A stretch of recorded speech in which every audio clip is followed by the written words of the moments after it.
அந்த கடைசியில் உட்காந்துருக்கல என்ன செய்வன கோளாரா?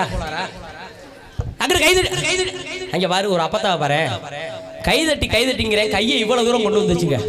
கடைசியில் என்னவோ நினைச்சிட்டு தெரியல, பொத்த கட்டின்னு கீழே போட்டு சும்மா கை தட்டணும். நேரம் வந்து குளிரான நேரம், சடார் மடார்னு கையை தட்ட முடியாது.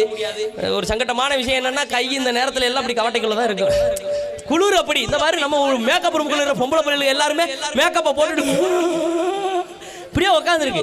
கை தட்ட முடியாதுதான். கை தட்டுறதுக்கு ஒரு நல்ல ஐடியா நான் சொல்றேன். நான் கிடையாது, அமெரிக்க தமிழ் பல்கலைக்கழகத்தின் மூலம் சொல்லியிருக்காங்க. நீங்க எல்லாம் கை தட்ட கூடாதுன்னு நினைச்சாலும் உங்களை மீறி கை தட்டுவீங்க. அப்படிப்பட்ட ஒரு அற்புதமான விஷயம். உட்கார்ந்துருக்க எல்லாரும் கூச்சப்படாதீங்க, சங்கடப்படாதீங்க. நான் சொல்றதை மட்டும் செஞ்சீங்கன்னா உங்களை அறியாம நீங்களே கை தட்டுவீங்க. ஓகேவா? ரெடியா?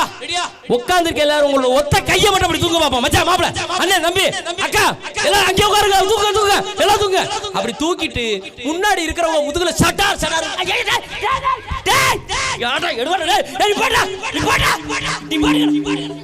ஓட்ட டவுசர்.